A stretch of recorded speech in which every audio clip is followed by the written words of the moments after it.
ପାଣିଘେରରେ ଇନ୍ଦିପଟା ପ୍ରାଥମିକ ବିଦ୍ୟାଳୟ ଏବଂ ବିଶ୍ୱନାଥ ମହାଦେବ ମନ୍ଦିର। ଲଗାଣ ବର୍ଷାରେ ଗତ 2 ଦିନ ହେବ ଜନଜୀବନ ଅସ୍ତବ୍ୟସ୍ତ ହୋଇପଡ଼ିଛି। ତୁହାକୁ ତୁହା ବର୍ଷା ଯୋଗୁଁ ଘରୁ ବାହାରିବା ଅସମ୍ଭବ ହୋଇପଡ଼ିଛି। ରାସ୍ତାଘାଟ ଜଳାନବ ହୋଇଥିବା ଜଣାପଡ଼ିଛି। ତେବେ ଗଣିଆ ବ୍ଲକ କିଶୋର ପ୍ରସାଦ ପଞ୍ଚାୟତ ଇନ୍ଦିପଟା ପ୍ରାଥମିକ ବିଦ୍ୟାଳୟ ଏବଂ ବିଶ୍ୱନାଥ ମହାଦେବ ମନ୍ଦିର ପାଣିଘେରରେ ରହିଥିବା ଦେଖିବାକୁ ମିଳିଛି। ବିଦ୍ୟାଳୟ ସମ୍ମୁଖରେ 2 ଫୁଟ ପାଣି ଜମା ହୋଇ ରହିଥିବା ବେଳେ ପାଣି ଭିତରେ ପଶି ଓଦା ସରସର ହୋଇ ପିଲାମାନେ ପାଠ ପଢ଼ିବାକୁ ଯାଉଛନ୍ତି।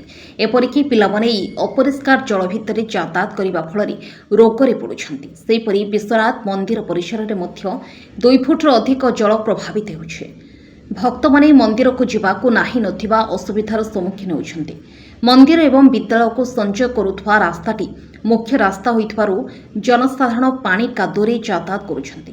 ବର୍ଷା ଦିନ ହେଲେ ଇନ୍ଦିପଟାବାସୀଙ୍କର ଏହା ଏକ ବଡ଼ ଦୁଃଖ ବୋଲି ଜନସାଧାରଣ ଅଭିଯୋଗ କରିଛନ୍ତି। କିନ୍ତୁ ଏହାର ସ୍ଥାୟୀ ସମାଧାନ କରିବାକୁ କେହି ବି ଆଗ୍ରହ ପ୍ରକାଶ କରୁନାହାନ୍ତି। ତୁରନ୍ତ ଉକ୍ତ ସମସ୍ୟାର ସମାଧାନ କରିବାକୁ ଅଭିଭାବକ, ଛାତ୍ରଛାତ୍ରୀ ଏବଂ ଭକ୍ତମାନେ ଦାବି କରିଛନ୍ତି। ବ୍ୟୁରୋ ରିପୋର୍ଟ, ମଣିଭଦ୍ରା ଖବର।